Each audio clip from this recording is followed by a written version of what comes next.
Hello student, alpha maths classes के online YouTube channel पे एक बार फिर से आप सभी का स्वागत है। आज होली के इस पावन पर्व पर अल्फा मैथ्स क्लासेस की ओर से आपको और आपके पूरे परिवार को अल्फा मैथ्स क्लासेस की ओर से हार्दिक शुभकामनाएं। और आज हम बात करने वाले हैं जो भी अभी तक अपन ने पढ़ा है उसका पूरा रिवीजन करने वाले हैं अपन इस क्लास के अंदर। जो भी अपन ने थ्योरम वगैरह पढ़ी है उसका जो भी ऊपर से जो भी अपने को इम्पोर्टेंट लगेगा उसके बारे में अपन डिस्कशन करेंगे। तो अपन 8 लेक्चर पूरे कर चुके हैं और अपन लेक्चर फर्स्ट से स्टार्ट करते हैं। सबसे पहले अपन ने जो कॉम्प्लेक्स एनालिसिस का चैप्टर नंबर 3 था विश्लेषिक फलन एनालिटिक फंक्शन वो स्टार्ट किया था।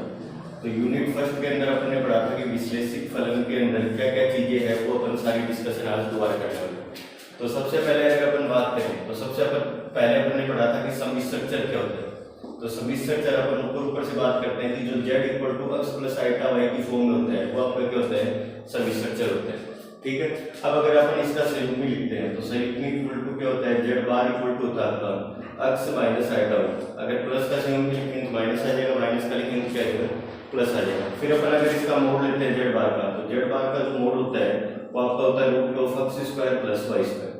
फिर मोड ऑफ z स्क्वायर आपका होता है z बार, और इस पूरे को अपन क्या लिख सकते हैं, x square plus y square लिख सकते हैं।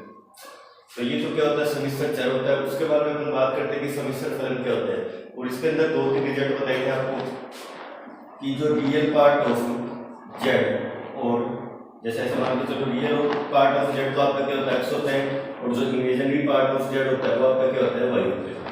अगर मैं इन दोनों को ऐड करूं तो z plus z bar equal to आपके पास आया था two real part of z, और अगर इन दोनों को माइनस करें तो ये दोनों कैंसिल हो जाएंगे और ये माइनस माइनस क्या बन जाएगा, प्लस बन जाएगा।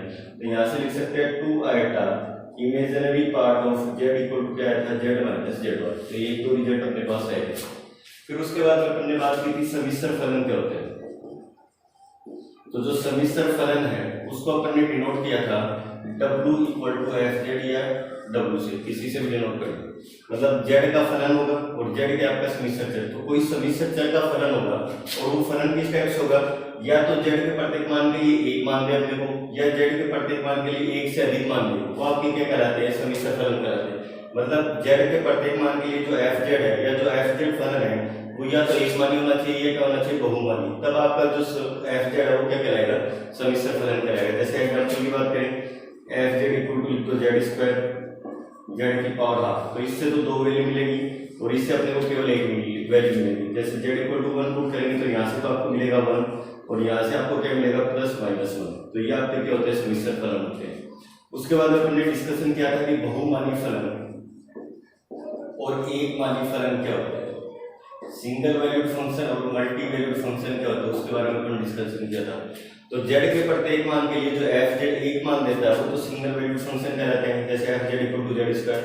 और z के प्रत्येक मान के लिए अगर fz एक से अधिक मान दे, ठीक है, तो वो आपका क्या कहलाता है, बहुमानी फलन। तो fz इक्वल टू z की पावर हाफ, और एग्जांपल दिया है, और fz की वैल्यू अपने को अगर z इक्वल टू 1 पुट करेंगे तो प्लस माइनस आपको क्या मिलेगी, 1 मिलेगी। फिर उसके बाद में अपन ने डिस्कशन किया था समिश्र चर का पद क्या होता है। तो देखो इसको इधर समझते हैं थोड़ा सा, समिश्र चर का पद।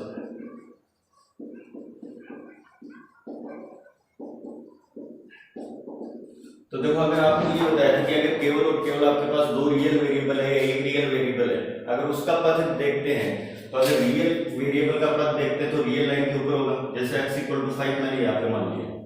अब देखो या तो इसके ऊपर अपन लेफ्ट हैंड साइड से जा सकते हैं और ये इसके ऊपर कहां से आ सकते हैं, राइट हैंड साइड से। तो इसका जो पद होगा वो केवल और केवल क्या होगी, ये रेखा होगी। लेकिन अगर अपने पास कोई समिश्र चर है तो समिश्र चर जो होगा वो x और y इस प्लेन के अंदर होगा, और इस प्लेन के अंदर अपन ने मान लिया कि यहाँ पे हो सकता है सेकंड क्वाड्रेंट में हो, थर्ड में हो, फोर्थ में, कहीं पे भी होगा। अपन ने फर्स्ट क्वाड्रेंट में मान लिया, ऐसे मान के चलो। अब अगर अपन इस z equal to x plus iota की ओर जाएंगे तो किस टाइप से जा सकते हैं, अपन एक डायरेक्ट स्ट्रेट लाइन से जा सकते हैं, अपन कोई कर्व बना के जा सकते हैं, अपन इस टाइप से भी आ सकते हैं, अपन इस टाइप से आ सकते हैं। तो या तो इन दोनों बिंदुओं को मिलाने वाली रेखा हो सकती है, या इनको मिलाने वाला कोई चाप होगा, वो आपका क्या कहलाएगा, समिश्र चर का क्या कहलाएगा, पद कहलाएगा। अब अपन बात करेंगे कि अवकलनीयता क्या होती है, उसके ऊपर एक दो थ्योरम अपन ने प्रूफ की थी। फिर उसके बाद अपन ने विश्लेषिक फलन पढ़ा था, वो क्या होता है, उसके ऊपर भी एक दो थ्योरम प्रूफ की थी। वो सारी चीजें अपन पढ़ने वाले हैं।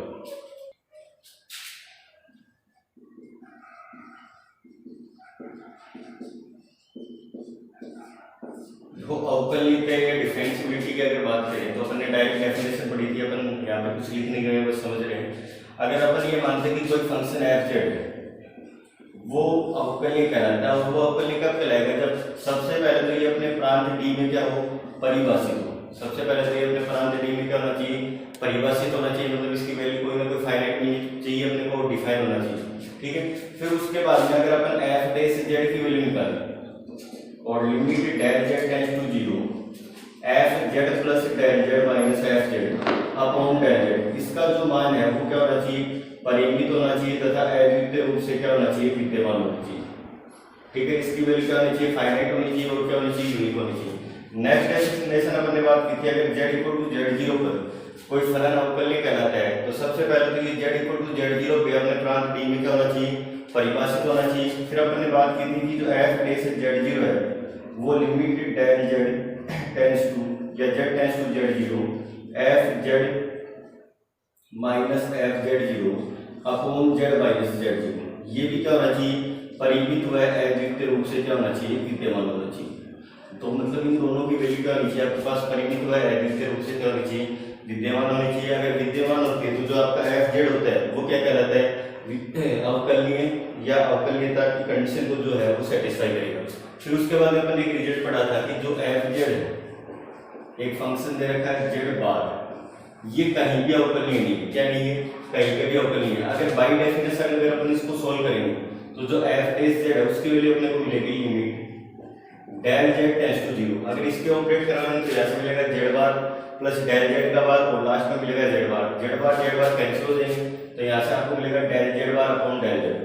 अब अगर अपन दो पद लेते हैं, पहला पद तो मानते हैं x अक्ष के अनुदिश और दूसरा क्या मानते हैं अपन, y अक्ष के अनुदिश। अगर x अक्ष के अनुदिश मानेंगे तो डेल y इक्वल टू क्या हो जाएगा 0 और y अक्ष के अनुदिश मानेंगे तो डेल x इक्वल टू कितना हो जाएगा 0।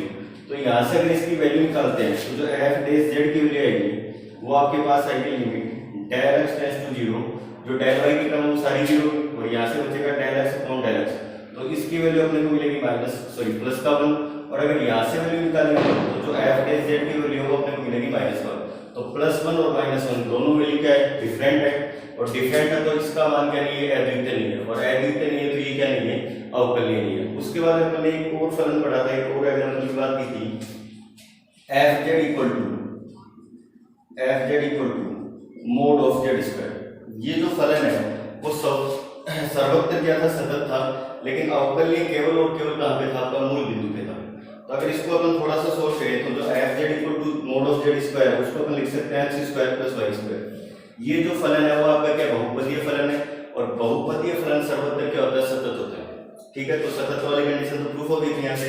अब अगर इसको अपन प्रूफ करेंगे क्या, अवकलनीय, तो अवकलनीय देखो क्या कैसे प्रूफ करेंगे, तो अगर इस एफ जेड को मैं लिखना चाहूँ तो जेड इंटू जेड बार लिख सकता हूँ। अब देखो यहाँ से अगर ये डेफिनेशन लगाएंगे वापस तो यहाँ से अपने को वैल्यू मिलेगी, देखो f dash z limit del z tends to 0।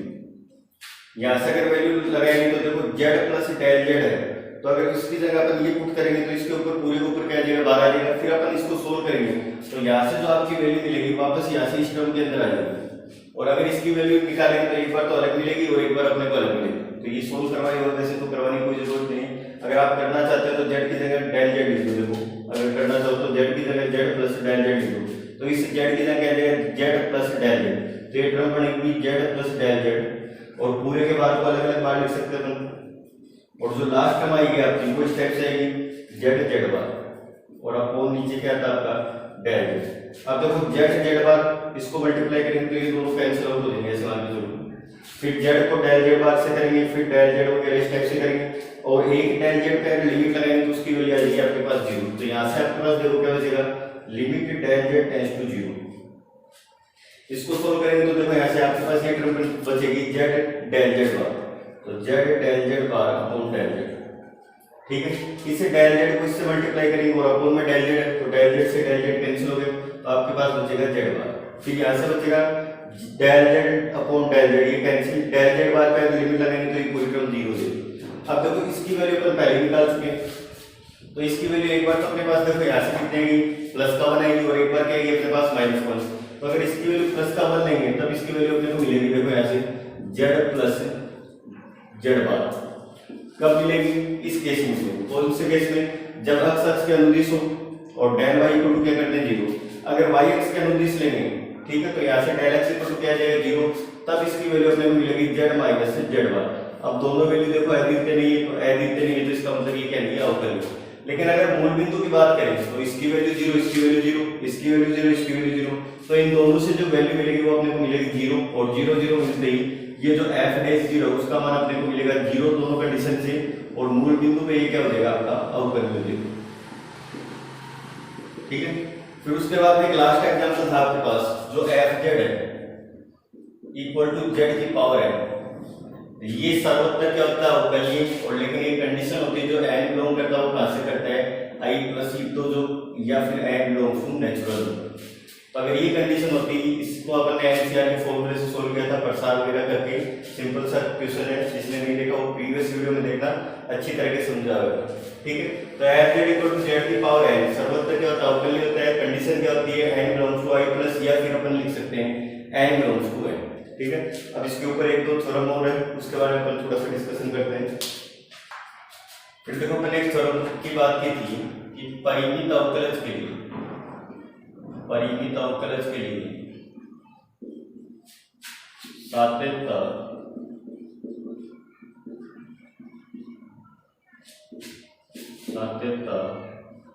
आवश्यक प्रतिबंध है परंतु पर्याप्त नहीं, पर्याप्त नहीं। तो ये सारी जो थ्योरम है वो आपको करवाई हुई है, अच्छी तरीके से डिफाइन की हुई है। उम्मीद तो मैं ये करता हूँ कि अगर मैंने पढ़ाया है तो हर चीज को आराम से डीपली समझाया, आपको रिवीजन की जरूरत नहीं है। लेकिन होली के इस पर्व पर अपन ये सोचते हैं कि थोड़ा सा रिवाइज करते हैं ताकि जो स्टूडेंट नहीं पढ़ पाए वो इस वीडियो से डायरेक्ट पढ़ सके। अब देखो अपने को ये दे रखा है कि परिमित अवकलज के लिए सापेक्षता आवश्यक प्रतिबंध है परंतु पर्याप्त नहीं है। मतलब कोई भी फलन अवकलज होगा या अवकलनीय होगा, क्या होगा अवकलनीय, तो वो हमेशा क्या होगा सतत होगा। अगर कोई भी फंक्शन डिफरेंशिएबल है तो वो हमेशा अपने क्या मिलेगा कंटिन्यूअस मिलेगा। लेकिन अगर कोई फंक्शन कंटिन्यूअस है तो जरूरी नहीं है कि वो अवकलनीय हो या नहीं हो। अभी अपन ने एग्जांपल की बात की थी, जो f z है वो मोड ऑफ z स्क्वायर वो क्या था सर्वत्र सतत, लेकिन ये क्या नहीं था अवकलनीय नहीं था। तो यही थ्योरम ये रिजल्ट करता है कि कोई भी फंक्शन अगर अवकलनीय होता है तो वो आवश्यक नहीं है कि वो क्या हो सतत हो। ठीक है, तो इसके लिए अपन ये प्रूव करेंगे कि ये जो रिजल्ट है वो केवल और केवल आवश्यक प्रतिबंध परंतु पर्याप्त प्रतिबंध नहीं, मतलब कन्वर्स इसका ट्रू नहीं है। तो देखो अपन ये मानते हैं कि जो f z है वो z इक्वल टू z0 पे क्या है अवकलनीय। ठीक है, अगर अवकलनीय है तो इसका मान क्या होगा परिमित होगा तथा क्या होगा अद्वितीय होगा। किसका मान जो बाय डेफिनेशन अपन लिखते हैं f dash z0 equal to limit z tends to z0 f z minus f z0 upon z minus z। ठीक है, इसका मान हमें क्या मिलेगा परिमित तथा अद्वितीय। तो इसकी वैल्यू अपने को क्या मिलेगी यूनिक मिलेगी तथा क्या मिलेगी फाइनाइट मिलेगी। अब देखो अपन अगर किसी भी फंक्शन पे लिमिट ऑपरेट करते हैं, ऐसे मान के चलो अगर limit z tends to z0 operate कर रहे हैं किसके ऊपर f z के ऊपर, तो जो f z है वो किसके अंदर चेंज हो जाएगा f z0 के अंदर। तो ये डेफिनेशन किसकी होती है कंटिन्यूटी की डेफिनेशन होती है, सततता की डेफिनेशन होती है। तो अगर यहाँ से अपन ये रिजल्ट लेके आ जाए, अगर लिमिट लगाने पे ये मिल जाए तो इसका मतलब ये क्या कंटिन्यूस है, अपन ने अवकलनीय मान लिया और अपन प्रूफ क्या करेंगे सतत। तो देखो यहाँ से अपन ये लेके चल रहे हैं f z minus f z0। ठीक है, अब देखो यहाँ से इसके ऊपर दोनों साइड में z माइनस z0 से डिवाइड कर रहे हैं और क्या कर रहे हैं मल्टीप्लाई z माइनस z। फिर दोनों साइड में क्या लगा दो लिमिट लगा दो, तो limit z tends to z0 और इधर भी क्या जाएगा limit z tends to z। तो ये जो पूरी डेफिनेशन है वो किसकी बनी आपकी इसकी बनी, और ये जो लिमिट है वो इसके ऊपर भी ऑपरेट होगी क्योंकि मल्टीप्लाई है।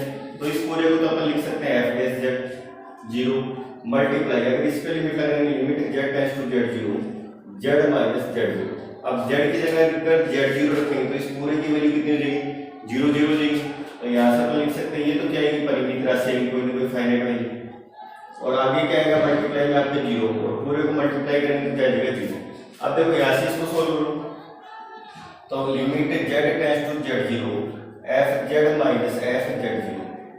अब देखो इसके ऊपर तो लिमिट का इफेक्ट होगा नहीं, तो ये टर्म इस साइड आएगी आपकी, तो यहाँ से आपके पास रिजल्ट आएगा limit z tends to z zero f z equal to F z zero. और यही डेफिनेशन किसकी है? कंटिन्यूटी की सततता की डेफिनेशन। तो अपन ने कोई फंक्शन माना था, वो क्या था? अवकलनीय था, और वही फंक्शन आपका क्या आ गया? सतत आ गया। तो इसका मतलब जो परिमित अवकलज मतलब फाइनाइट जो डेरिवेटिव होता है उसके लिए जो कंटिन्यूटी है वो क्या नेसेसरी कंडीशन है, बट ये सफिशिएंट कंडीशन आपके लिए नहीं है। तो यहाँ से लिखेंगे परिमित अवकलज के लिए सात्यता आवश्यक प्रतिबंध है परंतु पर्याप्त प्रतिबंध नहीं। अब इसके बाद में जो मोस्ट इंपोर्टेंट टॉपिक आपका चलता है विश्लेषिक फलन, उसके बारे में अपन डिस्कशन करेंगे।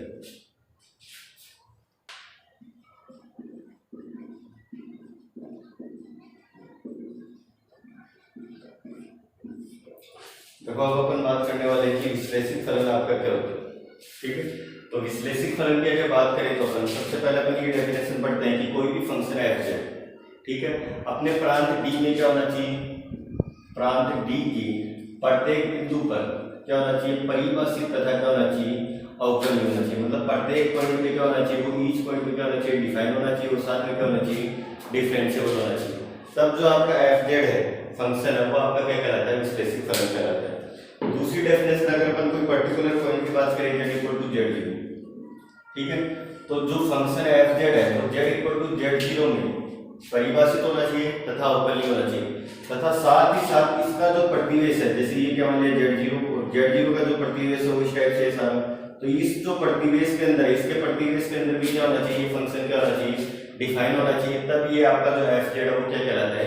विश्लेषिक फलन कहलाता है। जैसे अगर इसकी कोई बात करें अपन, जो फलन अपन ने पढ़ा था f z equal to z square mod of z square, ये क्या था? सर्वत्र सतत था, और केवल कहाँ पे था? मूल बिंदु पर अवकलनीय। तो ये जो है वो मूल बिंदु पर आपका क्या? अवकलनीय।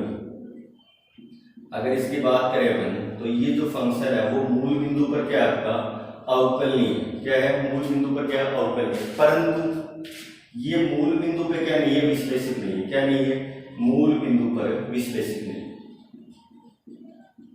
क्यों नहीं है उसकी बात करते हैं, क्योंकि जो एफ जेड है वो मूल बिंदु पर ही अवकलनीय है। लेकिन अगर अपन मूल बिंदु से, जैसे ये ओरिजिन मान लिया, लेकिन अगर ओरिजिन के प्रतिवेश की बात करें, अगर मूल बिंदु के प्रतिवेश की बात करें तो उसके ऊपर ये क्या नहीं है? अवकलनीय नहीं है, और अवकलनीय नहीं है तो ये क्या नहीं है? आपका विश्लेषिक नहीं है। अब अपन एक दो एग्जाम्पल की बात करते हैं जो क्या है? विश्लेषिक है। जैसे ई की पावर जेड हो गया, साइन जेड हो गया, कोस जेड हो गया, जेड की power n belongs to i plus, ठीक है। तो ये सारे जो आपके हैं वो क्या कहलाते हैं? विश्लेषिक फलन कहलाते हैं, ठीक है। अब उसके बाद में आता है कि विचित्र बिंदु क्या होता है? सिंगुलर पॉइंट क्या होता है? तो कोई भी फंक्शन, कोई भी फलन आपका जिस पॉइंट पे या जिस बिंदु पे क्या नहीं हो? विश्लेषिक नहीं हो, वो बिंदु आपका क्या कहलाता है? विचित्र बिंदु कहलाता है। जैसे मैं ये बात करूं कि F z equal to 1/z-1, ठीक है, ये विश्लेषिक कब होगा? जब इसकी वैल्यू अपने को फाइनाइट मिलेगी। ये विश्लेषिक कब नहीं होगा? जब इसकी वैल्यू अपने को फाइनाइट नहीं मिलेगी। और किस केस में इसकी वैल्यू फाइनाइट नहीं मिल सकती? जब z-1 की वैल्यू किसके बराबर हो? 0 के बराबर। तो यहाँ से z की वैल्यू निकालो, तो z की वैल्यू निकाले तो z इक्वल टू क्या आ गया? आपका प्लस का मान आ गया। तो z इक्वल टू 1 पे इसका मान क्या नहीं होगा? परिभाषित नहीं होगा। परिभाषित नहीं होगा तो ये अवकलनीय नहीं होगा, और अवकलनीय नहीं होगा तो ये विश्लेषिक नहीं होगा। और अगर इस पॉइंट पे विश्लेषिक नहीं है तो z इक्वल टू 1 इस फलन का क्या कहलाता है? विचित्र बिंदु कहलाता है।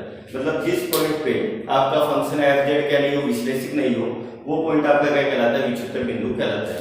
फिर अपन एक लास्ट कंडीशन पढ़ी थी जो अभी अपन प्रूव करते हैं।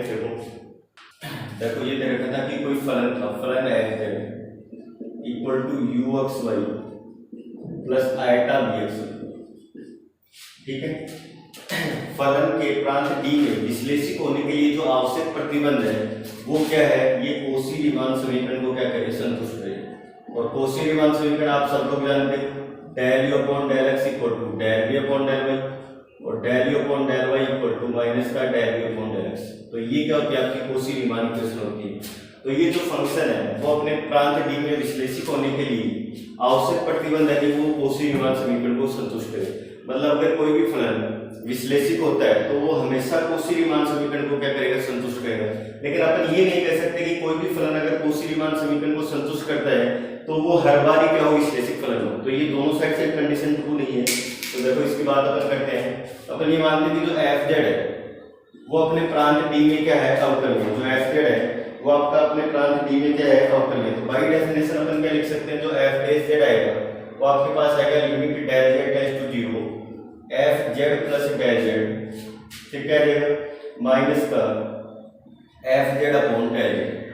अब देखो अगर इसके ऊपर ऑपरेट करवाएंगे तो यहाँ से आपको डायरेक्ट कंडीशन मिलेगी। मैं डायरेक्ट लिखा हूँ limit del z tends to 0 u x plus del x y plus del, फिर क्या मिलेगा iota x plus del x, फिर क्या मिलेगा वाई प्लस डेल, फिर माइनस ये पूरी वैल्यू क्या आ जाएगी, नेगेटिव में आ जाएगी। तो u x y plus iota sorry minus iota v x y, और अपोन में आपका क्या होता है, डेल जेड इक्वल टू क्या होता है, del x plus iota del. अब देखो रियल और इमेजिनरी पार्ट को अलग अलग कर लो। तो ये जो दोनों टर्म है, तो ये टर्म और एक ये टर्म, ये दोनों तो एक साथ आ जाएगी, और जो आयटा वाली टर्म है वो एक साथ में आएगी। तो यहाँ से आपके पास मिले आएगी limit del z tends to 0, यहाँ से लिखेंगे अपन u x plus del x y plus del minus u x y, इन दोनों में से आयटा को बना सकते हैं तो प्लस का आयटा जब कॉमन लेंगे तो यहाँ से बचेगा v x plus del x y plus del. फिर देखो आपके पास क्या टर्म बचेगी आगे वाली, माइनस का वी एक्स वाई, तो यहाँ से ये रिजल्ट बचेगा। और डिवाइड बाई क्या बचेगा, del x plus iota del y. तो मैं दोनों साइड से डिवाइड कर रहा हूँ, del x plus iota del y, और यहाँ से भी आपके पास क्या बचेगा, del x plus iota del. अब देखो आपको वही दो केस लेने, जब del z tends to 0 along to x axis, मतलब डेल जेड 0 की ओर अनुदिश एक्स एक्स के अनुदिश हो, 0 की ओर अग्रसर एक्स एक्स के अनुदिश हो, तो यहाँ से अपन क्या लिख सकते हैं, डेल वाई इक्वल टू 0। तो जहाँ पे भी डेल वाई है वो सारी वैल्यू क्या बन जाएगी आपकी 0। तो यहाँ से देखो आपके पास क्या बचेगा, limit del x tends to 0 आपके पास बचेगा। देखो इस पूरी टर्म से आपके पास बचेगा, ये लिमिट हटा के लिखा हुआ direct del u upon del x, और प्लस यहाँ से बचेगा आएगा डेल यू अपॉन डेल। तो आपके पास एक रिजल्ट तो ये है, ठीक है। फिर देखो ऐसे del u upon del x है, सॉरी, ठीक है। अब देखो अगर डेल एक्स इक्वल टू 0 लेंगे, जब डेल जेड शून्य की ओर अग्रसर वाई एक्स के अनुदिश हो, तो आपका जो डेल एक्स बनेगा वो किसके इक्वल बनेगा, 0 के इक्वल। तो यहाँ पे डेल एक्स इक्वल टू 0, यहाँ पे डेल एक्स इक्वल टू 0, नीचे भी डेल एक्स इक्वल टू 0। तो यहाँ से देखो 1 अपॉन आयटा की टर्म बनेगी आपके पास, और 1 अपॉन आयटा को अपन क्या लिख सकते हैं, माइनस का आयटा। तो जो एफ डेस जेड की वैल्यू इधर से तो अपने पास ये बनी है, और इधर से जो एफ डेस जेड की वैल्यू बनेगी वो आपके पास बनेगी माइनस का del u upon del y. यहाँ से आयटा आयटा कैंसिल हो जाएगा, और ये बनेगा आपका डेल बी अपॉन डेल, ये माइनस का आयटा है। अब देखो जो एफ डेस जेड है वो क्या है, अवकलनीय, और अवकलनीय तो ये जो वैल्यू मिलेगी वो आपको क्या मिलेगी, यूनिक मिलेगी, फाइनाइट मिलेगी, और साथ में क्या मिलेगी, यूनिक मिलेगी, ठीक है। तो अगर इसका मान यूनिक है, अद्वितीय है, तो दोनों वैल्यू सेम होगी। अब अगर रियल और इमेजिनरी पार्ट का कंपैरिजन करें तो del u upon del x equal to क्या आ जाएगा, del b upon del y. तो यहाँ से अगर del u upon del x equal to del b upon del y, अगर इमेजिनरी पार्ट का कंपेयर करें तो del b upon del x equal to क्या आ जाएगा, माइनस का del u upon del y, और यही आपका क्या है, कोशी रीमान समीकरण। तो यहाँ तक अपन ने 8 लेक्चर में धीरे धीरे कंप्लीट किया। तो अपन ने 10 मिनट 15 मिनट के लेक्चर आज अपन ने जो था वो कंप्लीट रिवीजन कर लिया। अब इस वीडियो को ज़्यादा से ज़्यादा शेयर कीजिए, और जो नेक्स्ट वीडियो आपको मिलेगा उसके अंदर अपन जो भी रिजल्ट है, जो भी एग्जाम्पल, उसके बारे में डिस्कशन करेंगे। तो इस वीडियो को ज़्यादा से ज़्यादा शेयर कीजिए, और इस चैनल से जुड़ने की कोशिश कीजिए ताकि अपन आगे नियमित कक्षाएं इसकी अपलोड कर सकें। Thank you very much.